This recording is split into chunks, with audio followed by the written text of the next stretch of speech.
Lecture पे आप सभी लोगों का बहुत बहुत हार्दिक स्वागत है। अप्लाइड मैकेनिक्स के सीरीज में हम लोगों का 5 लेक्चर हो चुका है। उसमें से पहला चैप्टर इंट्रोडक्शन प्रस्तावना कंप्लीट हो चुका है और दूसरा चैप्टर बल बल के बारे में हम लोग पढ़ाई कर रहे थे, बल के बारे में चर्चा कर रहे थे। तो आइए देखते हैं बल का परिभाषा क्या होता है, बल क्या होता है, ये हो गया था। बल का यूनिट F=m में कैसे आता है, कहाँ से आता है, ये भी हो गया था। 1 न्यूटन बल किसको कहते हैं, यहाँ तक हो गया था। अब आइए आगे देखते हैं। तो एक छोटा सा चीज मैं आप लोगों को बता दे रहा हूँ।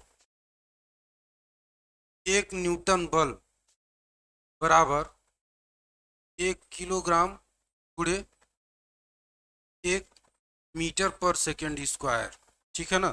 तो 1 न्यूटन बराबर ये भी लिख सकते हैं 1 किलोग्राम मीटर पर सेकेंड स्क्वायर। यानी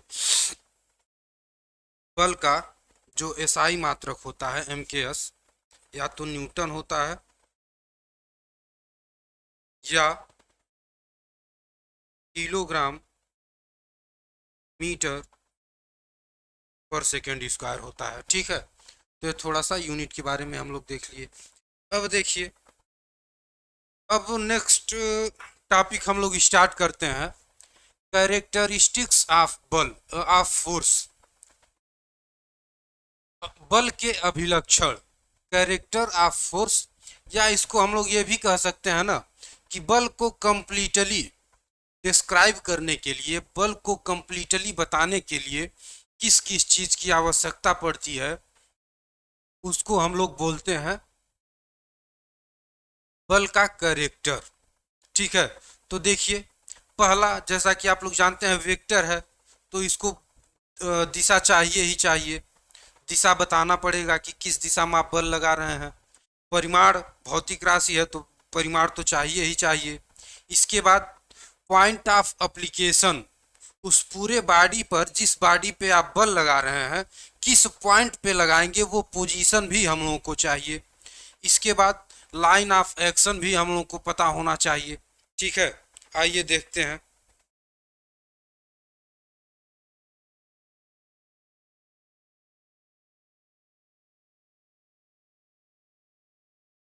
कैरेक्टरिस्टिक्स कैरेक्टरिस्टिक्स ऑफ फोर्स,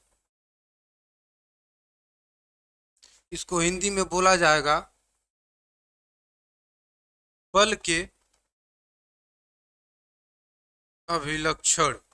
ठीक है। तो देखिए क्या क्या जरूरत पड़ेगा। पहला, दिशा, बल को बताने के लिए दिशा बताना पड़ेगा। दूसरा, परिमाण बताना पड़ेगा।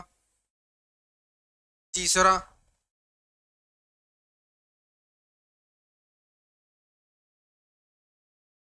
Point of application. Point of application को हिंदी में हम लोग बोलते हैं क्रिया बिंदु। क्रिया बिंदु।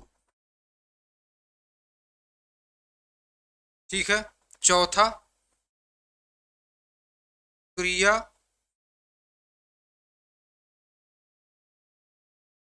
रेखा। क्रिया रेखा, या इसको बोलते हैं लाइन ऑफ एक्शन। ठीक है ना। तो बल के अभिलक्षण मतलब बल को पूरी तरह से कंप्लीटली डिस्क्राइब करने के लिए या व्यक्त करने के लिए हम लोगों को 4 चीज की जरूरत पड़ेगी। दिशा चाहिए बल का परिमाण चाहिए, बल का दिशा का मतलब किधर लगा रहे हैं, पूरब लगा रहे हैं, पश्चिम लगा रहे हैं, ऊपर लगा रहे हैं, नीचे लगा रहे हैं, आगे लगा रहे हैं, पीछे लगा रहे हैं। तो ये हो गया दिशा। परिमाण, 1 न्यूटन का फोर्स है, 10 न्यूटन का फोर्स है, 100 न्यूटन का फोर्स है, ये हो गया परिमाण। और पॉइंट ऑफ एप्लीकेशन, क्रिया बिंदु और क्रिया रेखा के बारे में मैं नेक्स्ट स्लाइड में आप लोगों को समझाता हूँ। देखिए,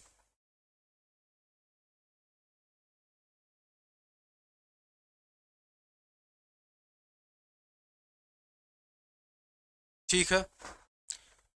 मान लीजिए ये कोई ऑब्जेक्ट है हमारा, कोई पिंड है, पिंड या कोई वस्तु है, ठीक है। तो इस पे मान लीजिए बल लगा रहे हैं हम लोग, ठीक है। तो देखिए इसमें दिशा हम लोगों ने बताया,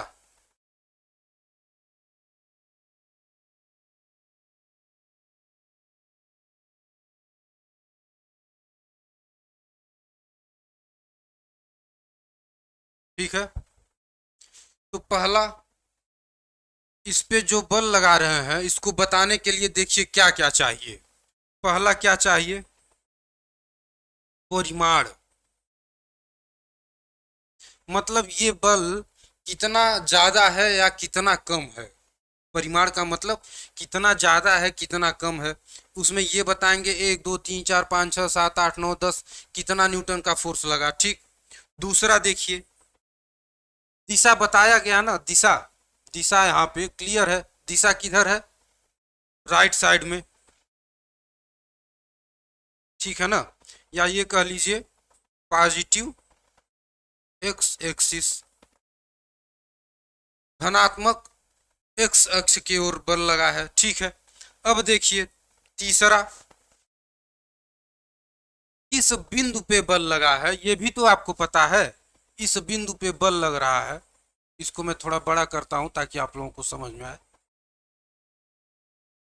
इस बिंदु पे बल लगा है, ये भी पता चल रहा है, मतलब वो बिंदु बताना जरूरी है जिस बिंदु पे बल लगा है। तो बिंदु हो गया ये, ठीक है। चौथा देखिए, ये क्रिया रेखा, क्रिया रेखा ये भी हम लोगों को पता है। देखिए एक चीज आप लोगों को ये लग रहा होगा कि क्रिया रेखा से क्या मतलब है। देखिए इस बिंदु पे अगर बल लगाना है ना तो अनंत क्रिया रेखा हो सकता है। जैसे इसका क्रिया रेखा अलग है, इसका क्रिया रेखा अलग है, इसका क्रिया रेखा अलग है, इसका क्रिया रेखा अलग है। कहने का मतलब ये है कि किसी एक बिंदु पे कितना क्रिया रेखा हो सकता है, अनंत क्रिया रेखा हो सकता है। तो अनंत क्रिया रेखा हो सकता है तो केवल बिंदु बताने से काम नहीं चलेगा, आपको क्रिया रेखा भी बताना पड़ेगा, ठीक है ना। इस अनंत क्रिया रेखा में से ये वाला क्रिया रेखा हम लोगों का है, ठीक है। या आप ये सोचते हो कि क्रिया रेखा हम फिक्स कर दें तो क्या बिंदु की आवश्यकता है। जैसे देखिए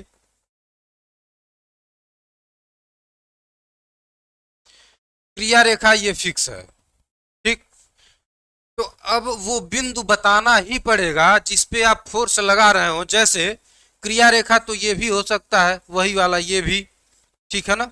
ये सारे क्रिया रेखाएं हैं। तो अगर जब हम बिंदु फिक्स करेंगे, ये वाला कि ये वाला या ये वाला, तब पता चलेगा। कहने का मतलब ये है, सिंपल लैंग्वेज में मैं आप लोगों को बता रहा हूं, कहने का मतलब क्या है कि अगर परिमाण बदल गया तो फोर्स बदल जाएगा, दिशा बदल गया तो फोर्स का प्रभाव बदल जाएगा, पॉइंट ऑफ एप्लीकेशन बदल गया, मतलब किस बिंदु पे हम लोग फोर्स लगा रहे हैं तो बल का मान बदल जाएगा, या लाइन ऑफ एक्शन या क्रिया रेखा, इसको अगर बदल देंगे तो बल का प्रभाव बदल जाएगा, ठीक है। तो जैसा हमने स्टार्टिंग में कहा था, ये लास्ट तक मैं आपको याद दिलाता चलूंगा कि जो अप्लाइड मैकेनिक्स है ये बल और बल के प्रभावों का अध्ययन है। तो अब देखिए बल का प्रभाव कैसे बदलेगा, ये हम आपको बता रहे हैं कि बल का प्रभाव कैसे बदलेगा। बल की दिशा को बदल दीजिए, बल का प्रभाव बदल जाएगा। बल के परिमाण को बदल दीजिए, बल बदल जाएगा, बल का जो प्रभाव है बदल जाएगा। बल की जो क्रिया रेखा है, क्रिया रेखा को बदल देंगे तो बल का प्रभाव बदल जाएगा। कार्यकारी बिंदु, पॉइंट ऑफ एप्लीकेशन को बदल दीजिए तो उसका प्रभाव बदल जाएगा, ठीक है ना। तो ये सारी चीजें हैं जो बल के अभिलक्षण को व्यक्त करते हैं और इसको आप लोग नोट कर लेंगे। इसको आप लोग नोट कर लीजिए। ये फिगर बना लेंगे और ये सारा लिख लेंगे तो क्लियर हो जाएगा।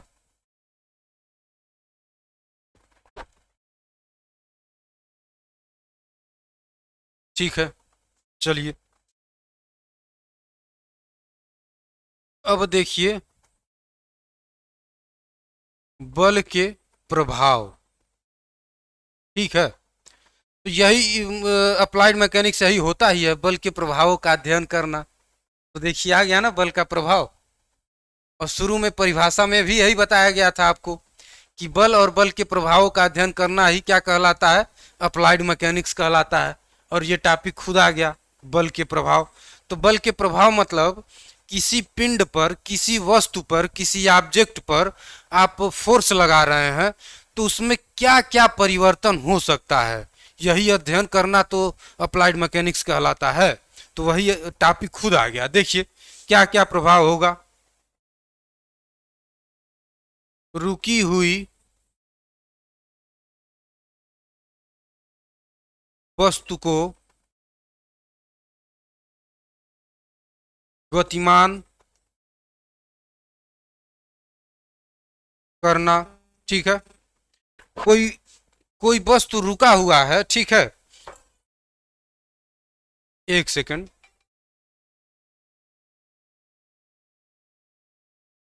एक सेकंड, थोड़ा अर्जेंट कॉल आ रहा है मेरा, बस एक सेकंड।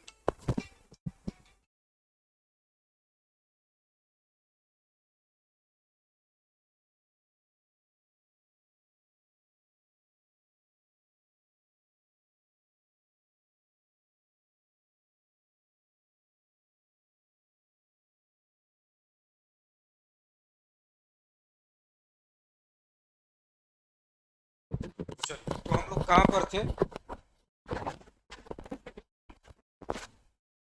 बल के प्रभाव देख रहे थे। ठीक है, तो रुकी हुई वस्तु को गतिमान कर देगा। जैसे ये रुका हुआ है, ये बाटल क्या है, रुका हुआ है, और इस पे मैं फोर्स लगा दूं तो ये ऐसे आगे गति कर रहा है। ठीक है ना, यानी बल क्या करेगा, रुकी हुई चीज को गतिमान कर देगा, चलाने लगेगा।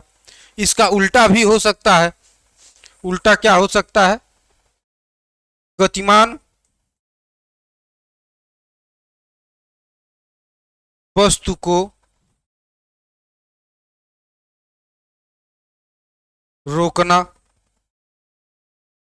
ठीक है, जैसे मान लीजिए आपका गाड़ी चल रहा है, मोटरसाइकिल आप लोग चला रहे हैं, तो उसमें जब ब्रेक अप्लाई करेंगे तो रुक जाता है ना, यानी कि किसी चलती हुई वस्तु को बल लगाकर हमने उसको रोक दिया।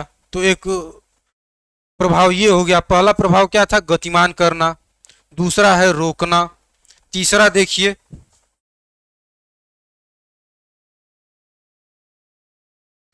गति की दिशा परिवर्तित करना।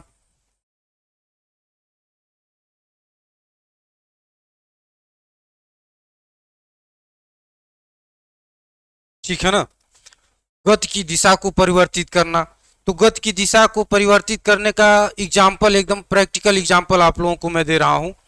जैसे मान लीजिए आप सभी लोग क्रिकेट तो खेले ही होंगे, तो जब बॉलर गेंद को थ्रो कर रहा है बैट्समैन के डायरेक्शन में, तो गति की दिशा बॉलर से बैट्समैन की ओर था। ठीक, अब बैट्समैन ने क्या किया, बैट से उसको हिट करके जो गति की दिशा थी उसको बदल दिया, बाउंड्री के बाहर भेज दिया। तो समझ में आया ना कि बल लगा करके हम लोग गति की दिशा को ही बदल देते हैं। पहले गति की दिशा क्या थी, बॉलर से बैट्समैन की ओर, और बैट्समैन ने जब बल लगा दिया बैट से, तो अब गति की दिशा क्या हो गई, बैट्समैन से पवेलियन की ओर। ठीक है, या बैट्समैन से बॉलर की ओर बॉल जाने लगेगा, स्ट्रेट ड्राइव करेंगे तो। क्रिकेट तो आप लोग जानते ही हैं। ठीक है, तो गति की दिशा को भी परिवर्तित कर सकता है। ठीक है, चौथा चौथा देखिए, गति के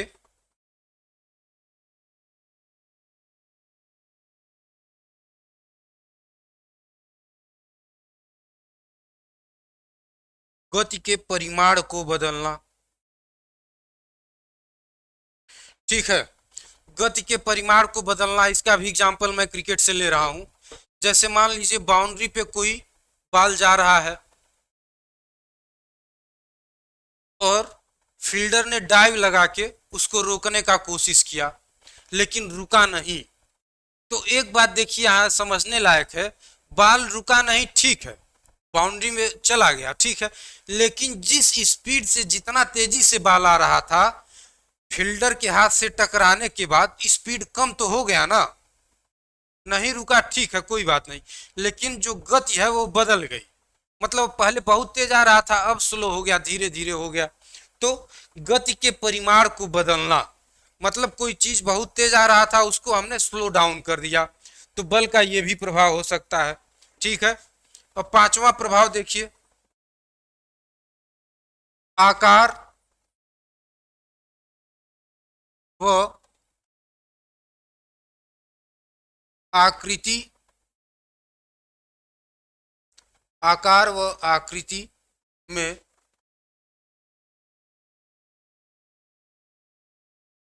परिवर्तन। ठीक है, तो आकार और वस्तु के आकार और आकृति में परिवर्तन का एग्जाम्पल देखिए, प्रैक्टिकल एग्जाम्पल इसको भी मैं उठा रहा हूं। जितने भी लोग गांव के होंगे उन्होंने मिट्टी का बर्तन, कुम्हार को मिट्टी का बर्तन बनाते हुए देखा होगा। तो जो कुम्हार है वो क्या करता है, मिट्टी को गूंथ करके, जैसे आटा हम लोग गूंथते हैं रसोई घर में, तो मिट्टी को गूंथ करके फिर उसको तरह तरह का शेप दे देता है। तो वो शेप अलग अलग, उसका आकार और आकृति कैसे बदल पा रहा है, बल लगाकर उस मिट्टी पे, गूंथे हुए मिट्टी पे बल लगा करके वो तरह तरह की आकृति बना देता है। ठीक है ना, मिट्टी के तरह तरह के बर्तन बनाता है, यानी कि वो बल लगाकर आकार और आकृति को बदल दे रहा है। तो यहाँ एक चीज देखिए समझने वाली बात है, अगर आप लोग स्ट्रेंथ ऑफ मटेरियल का नाम सुने हैं तो ठीक है, नहीं सुने हैं तो मैकेनिकल और सिविल का मोस्ट इंपॉर्टेंट सब्जेक्ट होता है स्ट्रेंथ ऑफ मटेरियल, जहां से आपके सारे सब्जेक्ट का शुरुआत होगा। ठीक है, वो होता है स्ट्रेंथ ऑफ मटेरियल। तो यहाँ पे मैं बताना ये चाह रहा हूँ आपको कि ये सारे जो प्रभाव है ना, इसको आप लोग पढ़ेंगे, इसको आप लोग मैकेनिक्स में पढ़ेंगे। ठीक है, और जो पांचवा है, पांचवा प्रभाव है, इसको आप लोग पढ़ेंगे स्ट्रेंथ ऑफ मटेरियल्स में। ठीक है, तो पांचवा जो है मतलब आकार और आकृति में परिवर्तन, ये हम लोग स्ट्रेंथ ऑफ मटेरियल में पढ़ते हैं। बाकी सारी प्रभाव किस में पढ़ेंगे, इंजीनियरिंग, मैकेनिक्स या अप्लाइड मैकेनिक्स में। इसको आप लोग नोट कर सकते हैं।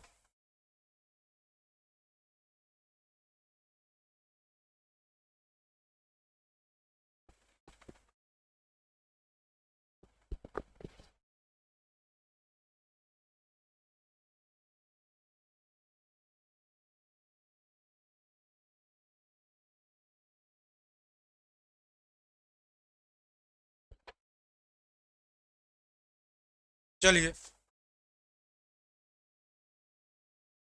इसके बाद देखना है बल के प्रकार। तो बल दो प्रकार का हो सकता है, कंसंट्रेटेड फोर्स, संकेंद्रित, संकेंद्रित, संकेंद्रित बल, और दूसरा होता है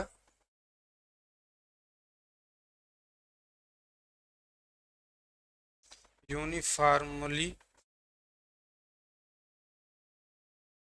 यूनिफॉर्मली डिस्ट्रीब्यूटेड फोर्स। समवितरित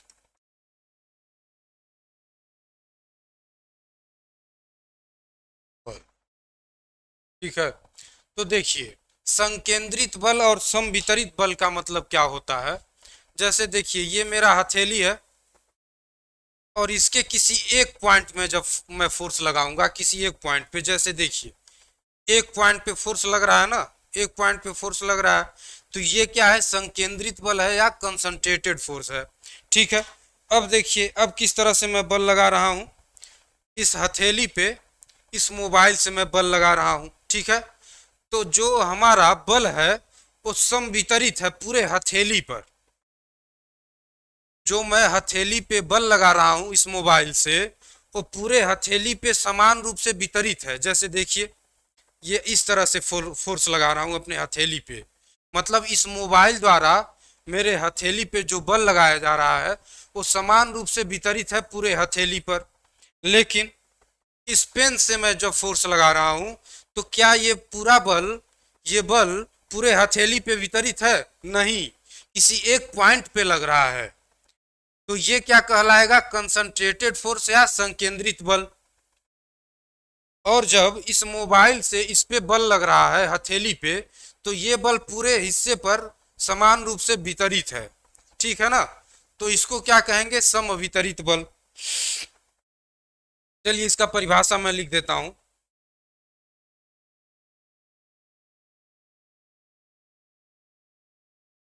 समवितरित बल, नहीं पहले हम लोग लिखते हैं संकेंद्रित बल।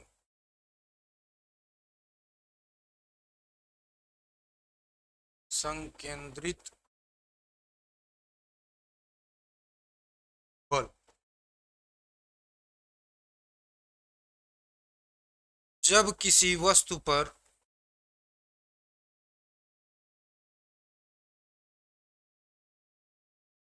जब किसी वस्तु पर किसी एक बिंदु या बहुत कम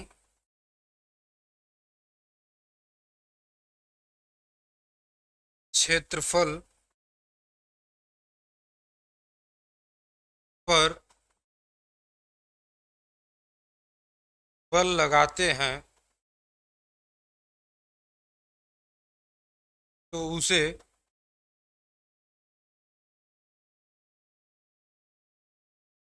संकेंद्रित बल कहते हैं। ठीक है ना, जब किसी वस्तु पर किसी एक बिंदु, किसी एक ही बिंदु पे हम फोर्स लगाएंगे या बहुत कम एरिया पर लगाएंगे तो उसे संकेंद्रित बल कहेंगे। जैसे देखिए, ठीक है, अब यहाँ पे हम लोग बल कैसे लगा रहे हैं, केवल एक बिंदु पे लगा रहे हैं ना, ए पॉइंट पे बल लग रहा है। ठीक है, तो ये क्या एग्जाम्पल हो जाएगा संकेंद्रित बल का। ठीक है, अभी चूंकि सिविल इंजीनियरिंग में बहुत सारे अच्छे अच्छे एग्जाम्पल्स हैं जो मैं आपको दे सकता हूं, मतलब बिल्डिंग से रिलेटेड, लेकिन वो थोड़ा सा आपको समझने में समस्या होगा। अभी चूंकि फर्स्ट ईयर में है आप लोग, लेकिन फिर भी मैं कोशिश करता हूं। जैसे देखिए जो कॉलम का लोड है, कॉलम कॉलम पिलर अपने घर में सब लोग देखे होंगे, तो पिलर का जो लोड लग रहा है धरती पे, पिलर ऐसे होता है ना, तो जो फर्श पे उसका लोड लग रहा है धरती पे, वो क्या है, संकेंद्रित बल कह सकते हैं। और जो हमारे स्लैब यानी जिसको आप लोग छत कहते हैं ना, छत या फर्श, फर्श देखिए जो फर्श लोड लगा रहा है धरती पर, वो क्या होगा, समवितरित। जो कॉलम है किसी छोटे से हिस्से पे बल लगा रहा है, और जो हमारा फर्श है ढेर सारे बड़े एरिया पे फोर्स लगा रहा है, तो वो क्या हो जाएगा, समवितरित। और कॉलम क्या हो जाएगा, संकेंद्रित।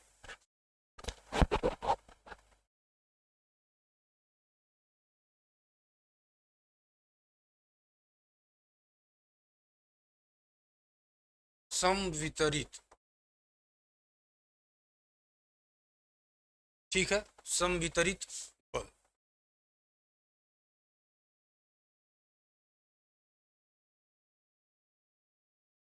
जब किसी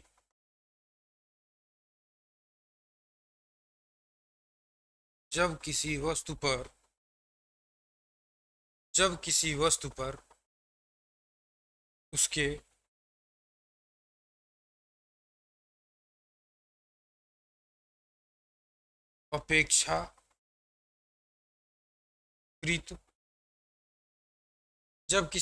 पर उसके अपेक्षाकृत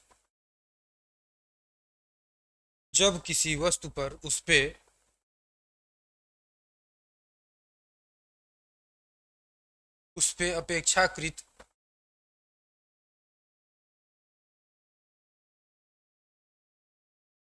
अधिक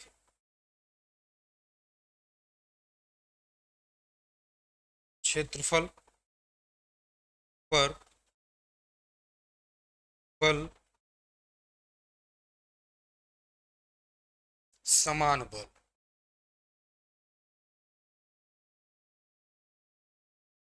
बल लगाते हैं तो उसे सम वितरित बल कहते हैं, ठीक है। जैसे इसका एग्जांपल देखिए, घर में आप लोगों ने बीम देखा है, बीम आप लोग सुने होंगे। तो बीम पे जो बल लगता है, ये पूरे बीम पे बल लग रहा है, ठीक है ना। मतलब इसको ऐसे हम बना दे रहे हैं ताकि अच्छे से आप लोगों को समझ में आएगा। ऐसे लग रहा है बल,